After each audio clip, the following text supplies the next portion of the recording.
Good evening. You're watching Plain Speak with me, Poonam Burde. We're coming to you live from the CNN News 18 Federal Bank Primetime Studio.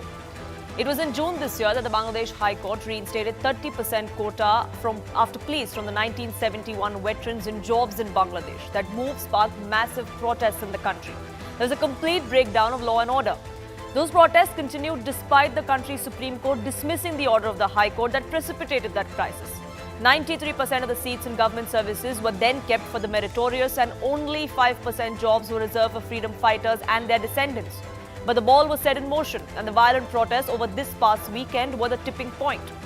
From Bangladesh's Iron Lady to now someone who seeks asylum, perhaps in the United Kingdom, Sheikh Hasina's fall from the top is significant both for her country and for the entire subcontinent. Before we decode that, let me take you through some of the telling pictures from today. Here's what happened.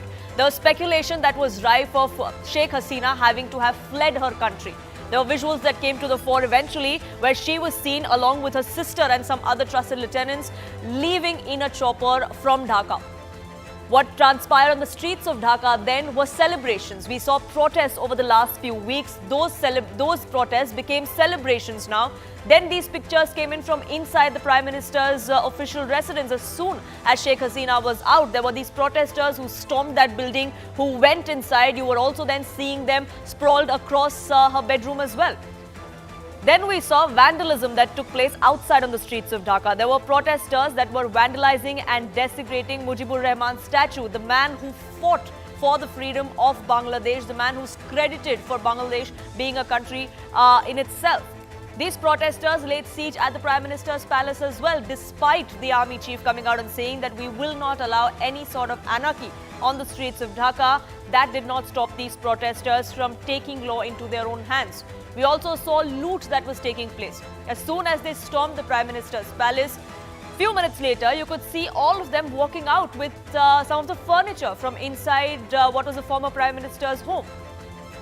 Now, why is this significant? Why is this crisis and the uncertainty as far as these political tremors in Bangladesh go, why is that significant? Now, diplomatic relations between India and Bangladesh formally began in 1971, and since then, those ties have only strengthened. But with the latest turmoil, this is how it could impact us, which is why it's concerning. This could cause a refugee crisis in India. Remember, the borders are already porous, as many say. It could affect demographic balance in several states that border Bangladesh. An unstable Bangladesh could also jeopardize India's Look East policy. What we've seen between India and Bangladesh ever since Sheikh Hasina has been at the helm of affairs is that ties have been extremely boosted pretty well. We've seen that apart from all the other neighbors that we have who've tilted towards China, Bangladesh has steadfastly remained in India's corner, and that's important. Could that take a hit? Sheikh Hasina's rival is perceived to be closer to Pakistan. That's a concern as well. This new regime could also be more susceptible to Chinese influence like we've seen in Nepal. Now, an Islamized Bangladesh under Hasina's rivals could also jeopardize the Hindu population there. Now, she's someone who was credited of cracking down on Islamist militants in the past in a nation that is primarily seen as a Muslim country. And even then, the iron hand that she did show during that crackdown after riots, after terror attacks, was something that was well acclaimed. Could that change now that she's out of power? What happens until the new government is formed? This interim government that is going to be formed by the army, what exactly will they be doing? Will they manage to keep a lid on this unrest, or is it only going to spiral further? That's something that we'll take to our guests who are joining us in just a bit. But first, listen in to the army chief. দেশে একটা ক্রান্তিকাল চলছে। আমি সমস্ত রাজনৈতিক দলের নেতৃবৃন্দকে এখানে আমন্ত্রণ করেছিলাম। ওনারা এখানে এসেছেন। আমরা একটা সুন্দর আলোচনা করেছি। সেখানে আমরা সিদ্ধান্ত নিয়েছি যে একটা ইন্টারিম গভর্নমেন্ট আমরা ফর্ম করব এবং ইন্টারিম গভর্নমেন্টের মাধ্যমে এদেশের সমস্ত কার্যকলাপ চলবে এবং দেশে একটা শান্তি শৃঙ্খলা ফিরিয়ে নিয়ে আসবে। আপনারা আমার সাথে সহযোগিতা করেন। দয়া করে আর এই ভাঙচুর, হত্যা, মারামারি, সংঘর্ষ এগুলো থেকে বিরত হন। মাননীয় প্রধানমন্ত্রীও পদত্যাগ করেছেন এবং এখন একটা ইন্টারিম গভর্নমেন্ট ফর্ম করে আমরা আমাদের কার্যক্রম পরিচালনা করব। Now, Sheikh Hasina has stepped down. She's left the country. She's headed for the United Kingdom, is what we're learning, where she will be seeking political asylum. She's landed here in India. Whether she's going to be staying here or this is just meant for transit, we're still trying to get more details of that. But will this have a ripple effect for the subcontinent? Should India be wary of that? That's what we'll open up here on this edition of Plain Speak.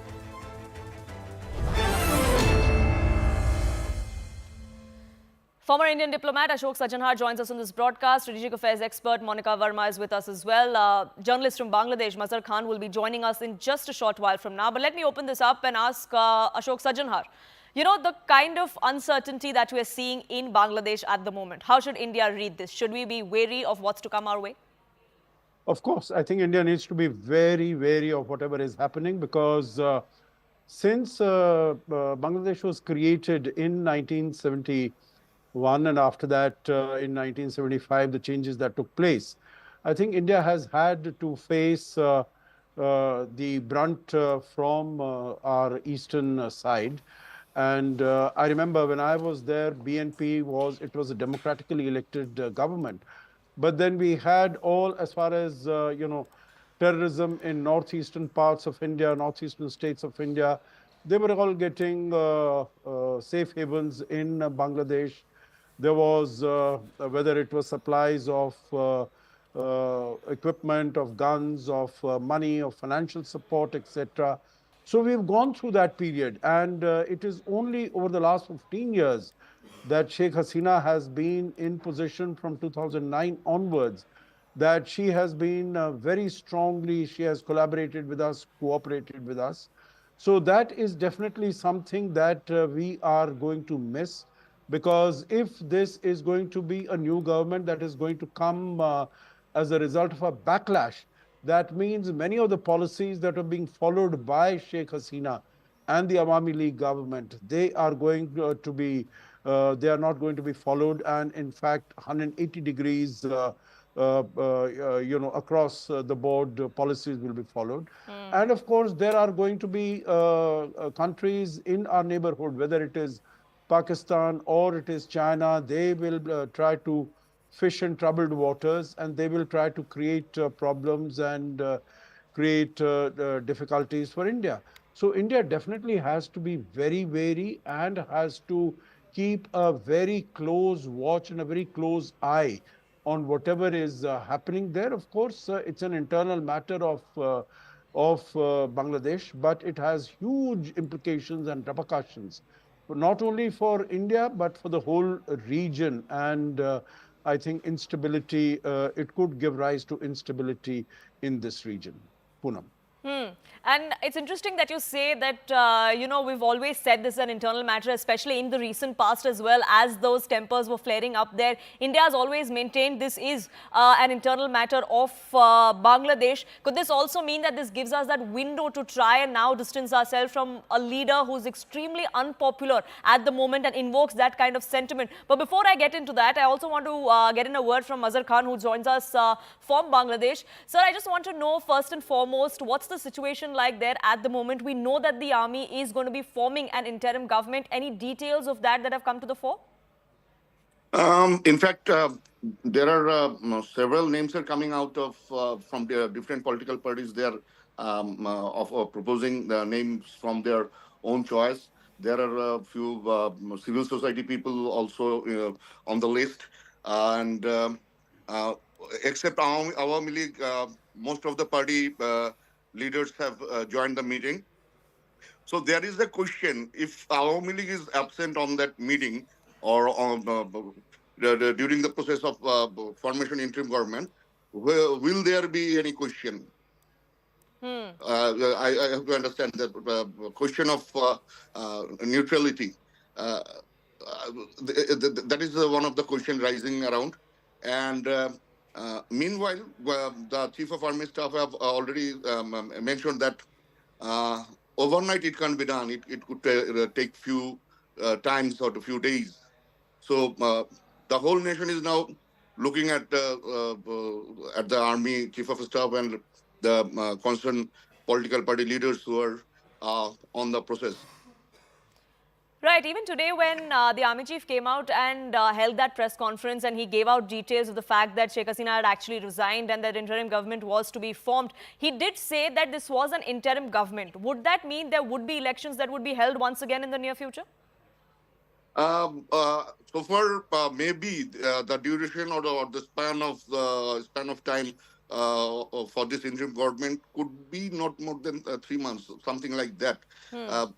In fact, the process is under discussion, and the things will be finalized shortly after having discussion with all the political party leaders and representatives.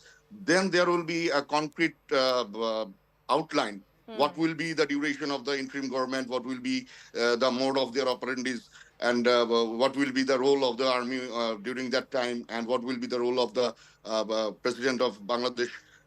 Everything will be sorted out, and after all the interest parties or groups comes to concrete decision. Monica Verma, this of course, the uncertainty remains as far as Bangladesh goes, and New Delhi is watching closely. But if you look at the subcontinent, if you look at our neighborhood, India perhaps is the only fully functioning democracy now at the moment. We're seeing this kind of political turmoil that happen in every country that surrounds us. Absolutely, and ironically, if we compare the situation between Bangladesh and Pakistan, I think Pakistan is one country where democracy was in much more pathetic condition than Bangladesh, so to say. In fact, you know, an entire election was stolen away. People had voted for one political party. People had voted for one leader, Imran Khan, and overnight we've seen how, you know, the ballot papers were changed, how overnight the military in Pakistan stole the election and did not allow people to exercise their choice and the mandate that people had given. And compare it with what's happening in Bangladesh. Just in January, Sheikh Hasina had won the elections. BNP, understandably, it had boycotted the elections, but still, it was an electorally elected government. People had exercised their choice. People had they'd gone to, you know, polling stations. They had given vote for her. So that explains why for 15 years, we are not talking about a leader who was very unpopular as we are looking at it today. She has ruled Bangladesh for 20 years. Once between, I think 2001 to 2000, and my figures may not match, but 2009 to 2024, 15 years, three terms of 5 years each, she was continuously ruling Bangladesh, and that too very, very beautifully. You know, under her, Bangladesh has seen one of the best times, most politically stable times. Their economy was booming. Their per capita income was increasing. In fact, many analysts in India were giving the example of Bangladesh, and they were telling the Indians that, you know, look at their per capita income today, look at their growth story today, look at their exports, how textiles have emerged as one of the strongest engines of their economy. And suddenly, one leader who was enjoying so much popularity is no more popular today. So that, I think, is something which is a cause of concern for us, and something that requires deeper investigation. We know it was a students' protest, but we also need to remember that what started it, in fact, was a decision by the judiciary. The reservation quota, which became very unpopular, the reservation quota which led to it all, was actually not brought by Hasina, but it was brought by the court in Bangladesh. And this government, especially in the last 5 years, has seen one of the worst kind of regime change operation being tried. We in India were looking at different kinds of reports coming in from think tanks based in the West, who were telling us that the democracy in Bangladesh is backsliding. The same kind of attack which even India faces. So I think we can't just accept things as they are unfolding. There needs to be a deeper sense of, you know, investigation into it. There needs to be a deeper, you know, a sort of our own analysis where we can see which actors are responsible for this. It was a student protest. I understand there was organic anger against Sheikh Hasina's leadership. That also I understand. But the kind of massive backlash that we have witnessed in the last 1 month, I don't think that is something which is organic. Right, and that's something that we'll talk about because there's a lot of speculation that's going on as to what exactly was the trigger of why this happened. If there were external forces specifically pointing to Pakistan, if they fueled the already lit fire as far as Bangladesh goes. But I request all of you all to stay on with us. My colleague Akash also joining us, getting us more details. Akash, what we now know is that her aircraft has landed in India at the Hindon Air Base. What from here on? Is she going to be staying in the national capital or is she going to be making her way to London from here? So Poonam, first of all, we are getting no clarity as to what is going to happen because as far as these developments are concerned, so in the last 3-4 hours, things are changing rapidly. Initially I had a confirmation, from someone associated with ATC here in Palam, and, we had a confirmation that the plane is going to land here in Palam. But then we got to know that, it has landed in Hindon. Also, at this point in time, refueling is happening. This is what the sources are telling. But as far as Indian Air Force or Ministry of External Affairs are concerned, so no one is saying anything on this particular matter. We are seeing a lot of, things happening in Bangladesh. Border security forces are on high alert. But at this point in time, as far as movement of Sheikh Hasina is concerned, so, we have no confirmation as to if she is going to stay here in the national capital. Yes, there are, inputs that she has asked for asylum in London because, in some time from now, we are also expecting that this plane will be, heading towards London. But again, we are waiting for an independent confirmation onto that particular part. Also on landing part, just few minutes back, the plane has landed and we are learning that refueling is happening. And after some time, it will move to its final destination. Right, so we're still unsure of whether she's going to be staying here or not. When she landed at the Hindon Air Base, any details if anybody from the Indian forces was there, if any coordination is happening as far as India's forces and Sheikh Hasina's team perhaps is concerned, Akash? So as far as Indian Air Force is concerned, so you see there is a 24 into 7 hours deployment there at Hindon. Hindon is one of the largest air bases here in India. As far as this plane is concerned, so it was C-130J around 6 p.m. This is what we are learning, that around 6 p.m. the plane got landed, here at Hindon. Earlier, it was very much accessible on open source and we were able to track the movement as well. But just 30 minutes before the landing, it got vanished from the radars and from the open source data. And, after that, just few minutes back, we have got a confirmation that the plane has actually landed here at Hindon. Also, there are some speculations that are going on. Some people are, saying about Sheikh Hasina coming out from the airport and then possibly be staying, in the national capital. However, there is no confirmation on that because the latest input that we have got is about, her asking for asylum in London. Also, there were reports that, she wants to go to London and in India, she'll be, halting over for just refueling part. Again, we have no confirmation, Poonam, and we'll, wait and watch as to how things will pan out from, here on. Right, Akash, for the moment, thank you so much for getting us the latest. We'll keep coming back to you as more information trickles in. Our panelists continue to be with us on this broadcast. Mazhar Khan, we're in fact getting pictures now coming in from Bangladesh. We're seeing initially it was the Prime Minister's palace or official residence that was stormed. There were people inside. There was loot that was happening. Now similar scenes are coming to the fore from inside the parliament as well.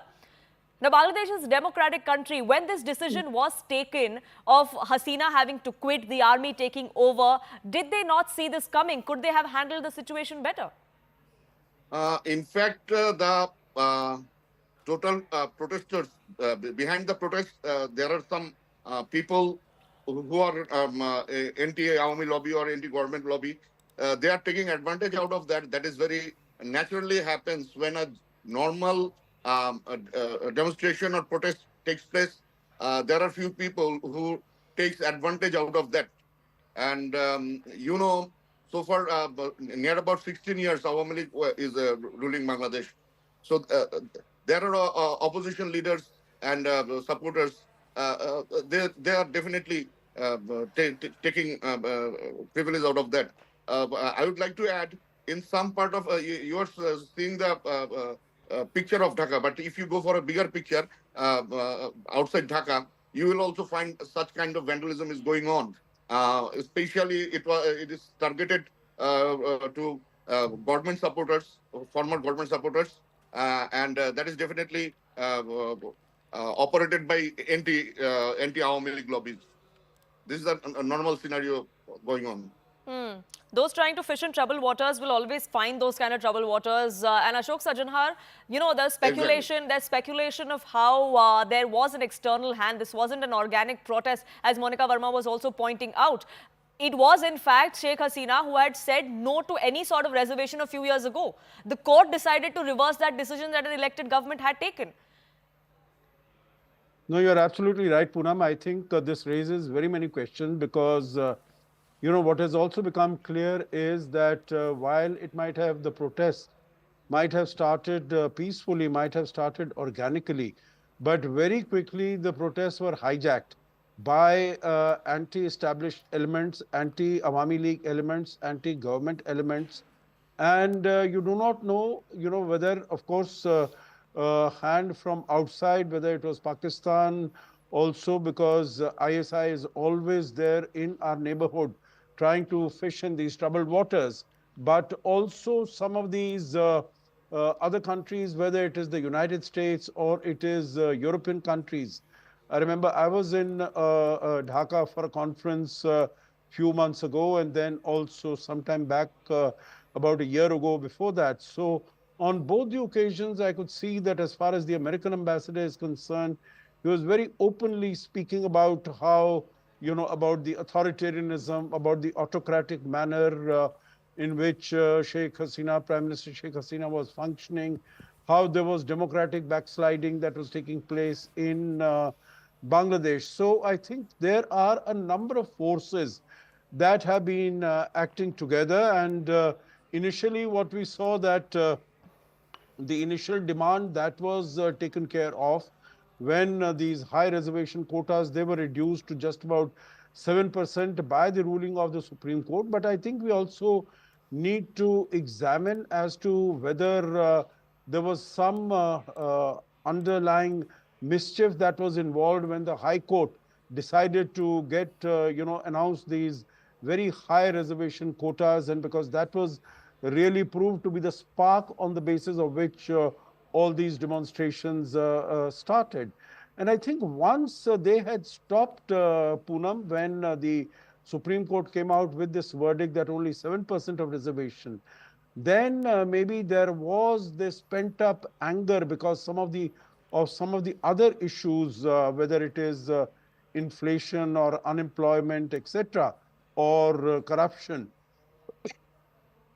or lack of accountability. So all these issues were lying there under the surface, and the elements, opposition parties and external elements, they got into the action and they took full advantage of the very uncertain situation, and that has resulted within a matter of a few days to what we have seen expire, what happened yesterday in terms of the shootings and deaths of 91, today about 300 people. And of course, the youngster students, they are hot-headed, and once they start coming out on the streets, it is difficult to get them back. But at the end, what I'd like to say is that there have been very many forces, not all of them acting for the benefit of the country, for the advantage of the country, but for their own personal interests, who have come together and resulted in this situation. Poonam. And Mazhar Khan, speaking of the United States, they've always had this kind of opinion as far as Sheikh Hasina is concerned, but they've been more amicable or more warm towards someone else who's been a prime minister alternatively, and that was Khaleda Zia. Now, she also has been ailing. The BNP is also struggling, is what we're given to understand. But the United States will have perhaps a say or some sort of influence when we look forward to the next government in Bangladesh? Regarding international issues, you see that recently the protest started just after Sheikh Hasina visited China. Okay, and as per international politics, China, when China is a friend of good friend of Bangladesh, then U.S. Can't tolerate. It's very normal. And from the very beginning, there are several observations by the U.S. government, and you know that there are many bans of officials of Bangladesh, like police, law enforcement officials, and other officials were banned to visit U.S. These things are going on the basis of human rights issues and others. Non-judicial killing is one of the allegations raised by U.S. Concerned, and you know that regarding Philistine issue, Bangladesh is a bit loud. This could also draw attention of the extra forces. You understand that regarding international issues. So it might have some connection with the international issues, because Bangladesh is not a small market. It's a big market for China or America both. This could draw some attention of the international communities. Absolutely. Monica Verma, before I get you in, there's more information that's trickling in. What we're now learning is that in the view of this emerging situation, as far as Bangladesh is concerned, Air India has cancelled all scheduled operations of flights to and from Dhaka. Continuous monitoring is underway. The safety of passengers and crew is paramount, is what Air India has now come out and said in a statement. Akash, my colleague, joining us, getting us more details. Akash, Air India, of course, has suspended all operations until further notice to and from Dhaka. The airport in Dhaka as well has been completely out of operation for the last few hours.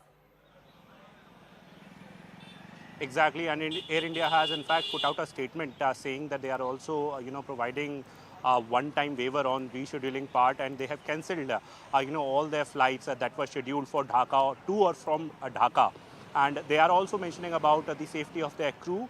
Also, it is very important to mention that Indian Railways has in fact terminated all the services till 6th of August. We have some freight trains in Bangladesh and also some wagons of some freight trains of Bangladesh here in India. And both the sides have detained the wagons, and we are expecting some sort of statement on those wagons as well. But at this point in time, as far as trains and flights are concerned, so Air India has at least announced that they have suspended all the flights from and to Dhaka. Right, so operations have taken a hit. New Delhi, of course, is closely monitoring the situation in its neighborhood. And Monica Verma, like we were talking about, the borders are extremely porous. This could be a big challenge as far as influx of refugees for India is concerned. Recently, we had certain comments that were made by Mamata Banerjee that were taken not in the right stride by by some politicians in Bangladesh. There has been a lot of back and forth over that as well. Absolutely, in fact, not just air travel, Indian government has also placed a ban on trains as well. So in the last 10 years, connectivity has become really top-notch between India and Bangladesh. But sadly, with this turn of events, we can actually see how those connectivity initiatives, in the short term, definitely we have to stop the refugee influx. And for this precise reason, New Delhi has already stopped all kinds of travel between India and Bangladesh. And also looking at the situation, I think a circular has already went out from the Ministry of External Affairs regarding people, especially Indian citizens in Bangladesh, to take care of themselves, be in safe spaces and all. But this is a perennial issue when it comes to India-Bangladesh relations. We fought an entire war because of this. The 1971 war, this was one of the biggest reasons, the refugee influx. And today also we share a very long, contiguous border with Bangladesh. And it is a politically volatile question always, at all times in India, not just in West Bengal, but also in Assam, where the demand for an NRC was placed, and then other states as well. So I think, and centrally also, many politicians have always said that this infiltration from Bangladesh has to stop. So I think this definitely is a cause of concern, but I won't limit my analysis to only short-term refugee crisis, but I'll also look at the long-term, impact of this. Understandably and also fortunately, thanks to Hasina's leadership, a lot of infiltration, especially those of the terrorists, was stopped by Bangladesh. And like Ashok sir was also saying just when he started out with his comments that, Bangladesh, under the leadership of Sheikh Hasina, had taken very credible measures to ensure that India's security is not jeopardized. And many terrorists who were operating in India's northeast were duly arrested, they were put behind bars, and a lot of action had followed. But will that action will be continued now? That definitely I don't see that happening, because Islamic terrorism, especially the jihadi elements and the radicalism, is a challenge for India. And it was not only on the Pakistan border, on Bangladesh border as well. And now with Bangladesh not remaining in as safe as hands as Hasina was, as sensitive and as empathetic she was towards Indian concerns, I really worry what will happen, with all the other insurgency and so-called of movements which were going on in the northeast, and now we've already seen what happened in Manipur last year. So I think all of this, it becomes a challenge, it becomes a security headache, a nuisance at another level. And Absolutely. And the sooner that we put a lid on it, the better. We have to ensure that we do have a plan that is put in place. I request all three of you to stay on with us, because now information is coming through. New Delhi, like I said, has been closely monitoring what's exactly happening in our neighborhood. What we're now learning is that External Affairs Minister S. Jaishankar has met Prime Minister Modi inside the Parliament. Foreign Secretary is also expected to join that meeting. We're yet to get details of what exactly transpired, if this meeting was a routine one or if this was convened just in the backdrop of what's transpiring in our neighborhood. But what we can tell you at the moment is that the Prime Minister and External Affairs Minister S. Jaishankar are in a huddle. Payal, my colleague, now joining us, getting us more details. Yes, Payal. Poonam, just as we speak, also there's a meeting which is going on currently in the Prime Minister's office in Parliament, where the External Affairs Minister, Mr. S. Jaishankar, is currently there. And there is no doubt in anybody's mind that he probably will definitely be briefing the Parliament, in fact, the Prime Minister, about the situation that exists in the neighboring country of Bangladesh. We've seen violence pan out over the last couple of days. Again, we've seen how the Indians had issued an advisory to, in fact, ask their students and ask the people to come back if they wish to. And of course, with this whole coup taking place that we saw over the last couple of hours, India will also be looking at various options, because there could be obviously an influx of refugees, like our guests are just been saying, that should be India's biggest concern, especially in the northeast states, especially in places where, of course, the Bangladesh and India border has been pretty much porous as well. So we'll have to just wait and see what Mr. Jaishankar is able to brief the Prime Minister about the situation. Definitely, you would have taken note of all the details and is currently briefing the Prime Minister of the country. Right, Payal, thank you so much for getting us the latest on that front. Our guests continue to be with us on this broadcast. Mazhar Khan, another concern that's been coming through both from inside Bangladesh and from outside is also who the successor is going to be and what that would mean to the Hindu community there. Now, Sheikh Hasina was someone who, at a time when several questions were raised, did go ahead and crack the whip on Islamist militants at a time when that was frowned upon. That's something that India had welcomed as well. Is that something that will continue depending on who takes over next? Right. Yes, Mr. Khan. Yes, Mr. Khan. Okay. In fact, Bangladesh is the only country who is 99% capable to eliminate all the extremists and Islamic militants in country. So far, from 2004, you see, the major attack started in Bangladesh by Bangladesh Harkatul Jihad, Zamatul Mujahideen Bangladesh. That was a militant group. All of their kingpins were taken under custody, and they were properly taken care of under legal actions. Till now, you see several youth tried to flee from their family, and they tried to take militant training in our hill track area. They were also taken care, and few of them were sent back to their family. So by nature, or according to our heredity, Bangladesh is committed to take care of such militancy and other issues. So that is to be confirmed that in Bangladesh, any kind of form of government comes and rules the country, they won't allow such militancy or insurgents in our territory. We do hope that that kind of stance continues, but the risk, of course, is that countries like China could try and foment trouble, like we've seen Ashok Sajanhar, both in terms of Maldives. in terms of alternatively happening in Nepal as well. China blows hot and cold as far as Nepal goes, but Maldives for sure, Sri Lanka to an extent as well in some parts. In that situation, if the BNP, which is the principal opposition at the moment there, if we see the rise of the BNP once again there, is that something, is that tilt towards China something that is very much a present danger for India? No, absolutely, Poonam. I think it's not only a tilt towards China, it's also a tilt towards Pakistan. It's also the presence of the ISI there, because BNP has been always very closely connected with the ISI, with Pakistan. And, when the freedom struggle took place, I think BNP was definitely not in favor of this independence liberation that took place in 1971.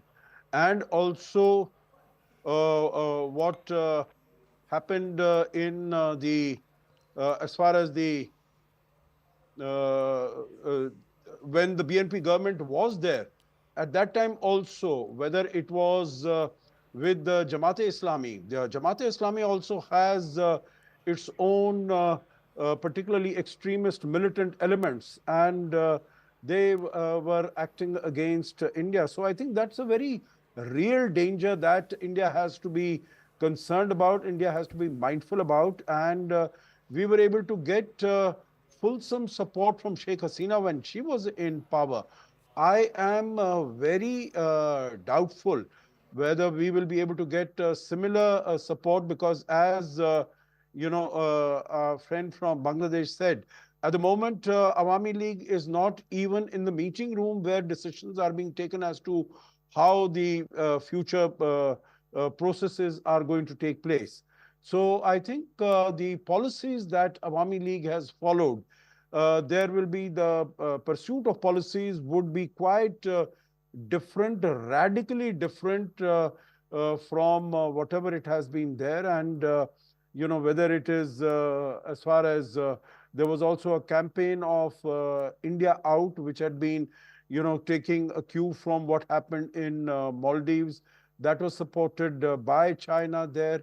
Whether there was any support by China in this context also, I think that will really need to be examined. But I am not so sanguine and hopeful as our friend from Bangladesh is, that they will be able to control and follow same policies that were being followed by Sheikh Hasina to control the militant elements and fundamentalist extremist elements that have been active in Bangladesh earlier. We do hope that that remains the situation. Of course, we are wary if that is not the case, then how India should react. Before I get you in further, let me just get some information for our viewers. What we're now learning is that the DG of BSF, which is the Border Security Force, is already present in the Eastern Command. As far as the situation on the Indo-Bangladesh border is concerned, it is normal. But India, of course, keeping a close watch. Our forces prepared for all contingencies. Arunima joining us, getting us more details. What more have you gathered, Arunima, from your sources within the BSF? See, the BSF officials there on the ground, they have augmented the total troops deployed on the Indo-Bangladesh border. And the BSF DG himself is present on the ground. Today he was at Sundarban, then he also took stock of the Indo-Bangla border overall situation there.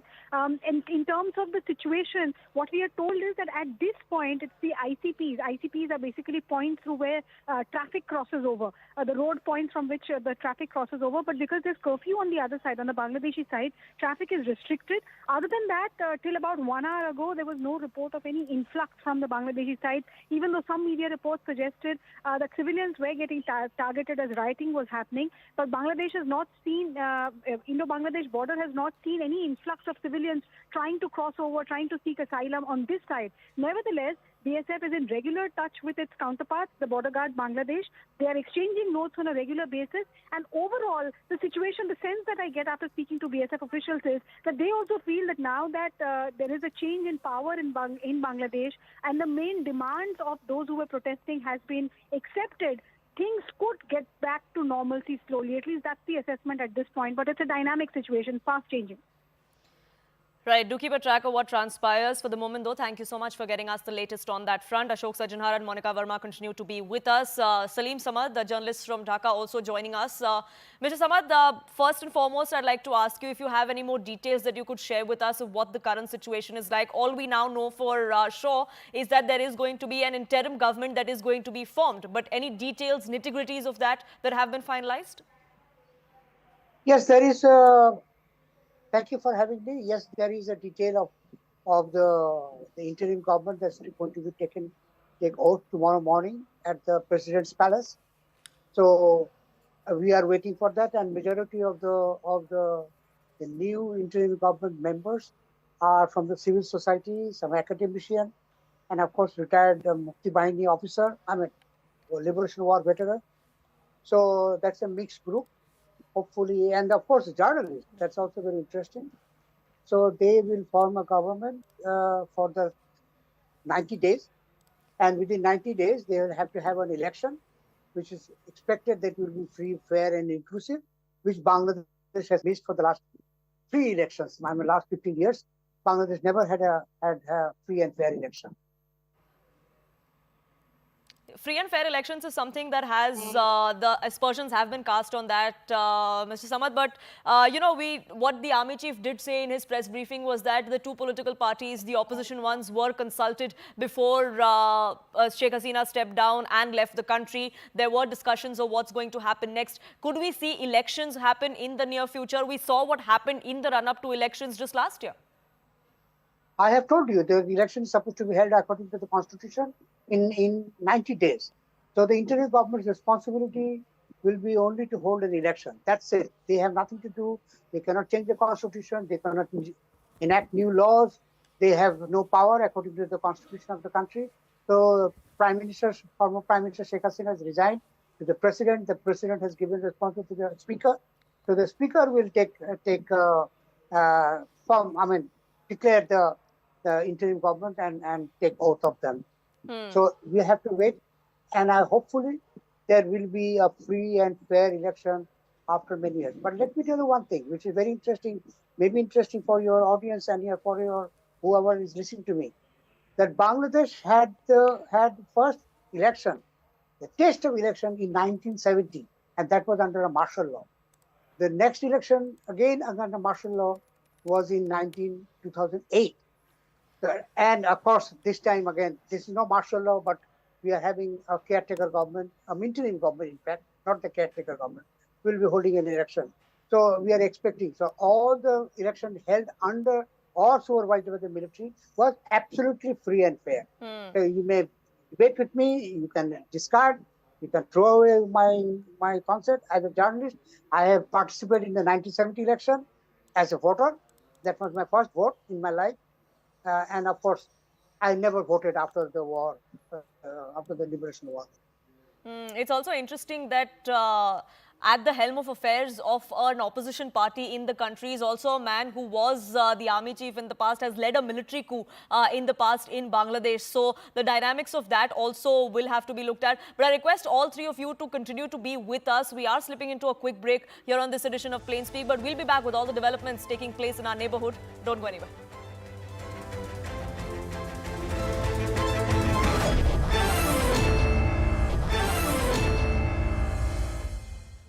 Welcome back. There's complete chaos on the streets of Dhaka. In other parts of Bangladesh as well, we've seen protests that have turned into celebrations in some parts after Sheikh Hasina resigned as the Prime Minister of Bangladesh. She's left the country. She's here in India at the moment. Whether or not she's going to be staying here or eventually leaving for London, for the United Kingdom, where she could seek asylum. That's the details that are coming to the fore. An interim government is going to take oath in Bangladesh tomorrow. What happens next is something that we're keeping an eye out on, and how should India read that? Ashok Sajanhar, former Indian diplomat, is with us on this broadcast. Monica Verma, strategic affairs expert, continues to be with us as well. And Salim Samad, the journalist from Bangladesh, also with us, getting us the perspective from there.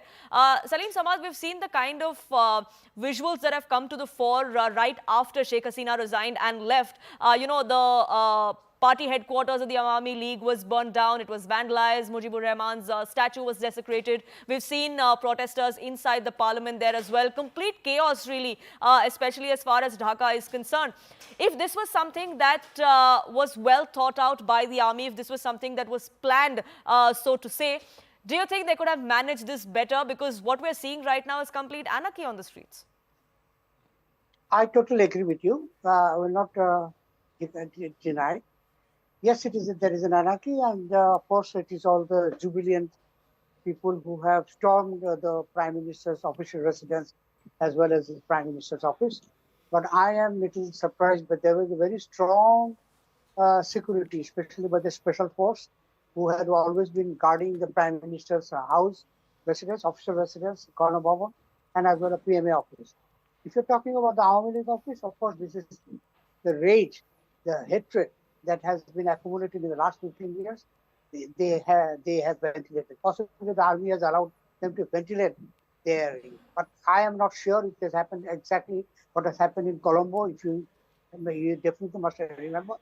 It has happened in Kabul. It has happened in many other, in Tunisia. It has happened in many other countries where, of course, if you have a tyrant, autocratic regime, and of course, the corruption, which has excelled. I mean, it is unbearable. Corruption as well as money laundering. You just name it. The bank has been looted.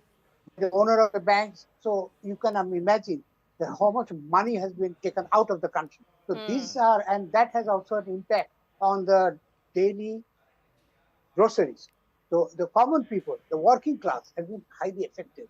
So you can see that most of them are not students; they are common people. They are from the streets, they are from the different bazaar, and yes, there are many. But I am not defending them. It is definitely the military could have stopped it. I don't know why the military has moved out of that security. It was highly fenced, protected Prime Minister's office. And of course, I have mentioned there is a special force. A special force was only to protect the Prime Minister. That has also vanished. And I have heard, and I have pictures with me, that the security guard, which is manning the Prime Minister's official residence, they also were participating in the looting. There are photographs of them looting because they were in boots, and of course they were not in the uniform, but they were wearing boots. So this has been noticed again, and of course the millions of people are already in the street, not only in the Dhaka, all the district town, and this bastion has collapsed. And Awami League office has been vandalized because the Awami League office was the center of plundering, looting, and extortion. That is also right, and it's the anger of the common man that seems to be pouring out on the streets of Dhaka and other cities. That's really the sentiment that has come to the fore from Bangladesh. Sorry to interrupt you there, sir, but we have some information that's coming to the fore now. What we're now learning is that External Affairs Minister of India, S. Shankar, is likely to make a statement in Parliament tomorrow over the entire situation in Bangladesh. It's not just a country that's in our neighborhood. There's a lot at stake as far as the lives of Indians in Bangladesh is also concerned. Payal joining us, getting us more details. Yes, Payal. You know, Poonam, as far as the parliament session is concerned, since that is in place right now, the first responsibility for the government will be to take parliament into conference and brief them about the issue. So before the MEA makes any statement or says anything, the External Affairs Minister, Mr. S. Shankar, will be making a statement. We are given to understand sometime tomorrow in Parliament in both houses as well. Of course, the decision of when he can make the statement will be taken by the Parliamentary Affairs Minister, who's currently also in a meeting with the other top brass of the party. So, you know, sooner than later we'll know the exact time, but it is pretty likely that Parliament will be taken into conference. They'll be given a detail as to what really has been happening, what is the condition of the Indians over there, what is the worry as far as the influx is concerned. Because remember, even through the course of the day, many MPs, especially from Bengal, had raised their concern over the influx of, migrants who would be migrating from Bangladesh to India, and especially impacting the demography of the northeast states and also Bengal. So that's something which they wanted a clarity with the government of India from.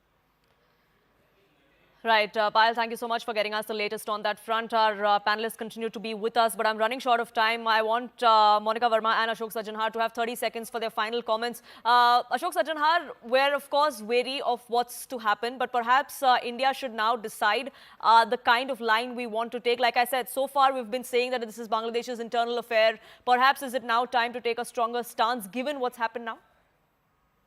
No, basically, I think the strongest stance, Poonam, will be as far as Indian students are concerned, as far as Indians are concerned, their security, their safety.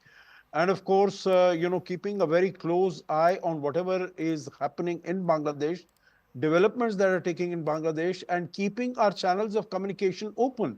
Because basically, I think it needs to be understood.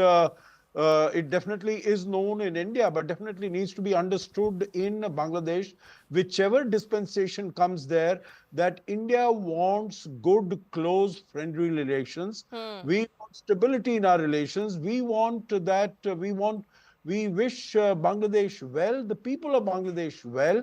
We wish them peace, we wish them security, we wish them prosperity. And India has been working towards that, whichever government has been in position. Right, and As that I Act right, East or Look East sort of policy that India has been undertaking, that should not take a hit. Monica Verma, last 30 seconds. I think I totally agree with what Ashok sir said, that in the long term, no matter who rules Bangladesh eventually after the dust settles down, it's very important for India to maintain good relations with the new dispensation, simply because we've invested so much of our energy in the Act East initiative as well as in the Bay of Bengal initiative. If we look at how India's relations with Bangladesh have improved in the last 10 years, there's a lot which is at stake, and Bangladesh is key to India's stability, especially our connection with our own northeast. So I think it doesn't Especially matter. given the kind of trouble we've had both on our eastern and western frontier with Pakistan and China is concerned, this is something that we have to definitely keep a much, much closer eye on. We cannot have a situation where we saw the kind of tilt that happened in Maldives or in Nepal to happen with Bangladesh as well. On that note, I have to leave it there. I thank you all for joining us here on this broadcast and sharing your perspective. It's a wrap from my side on this edition of Plain Speak.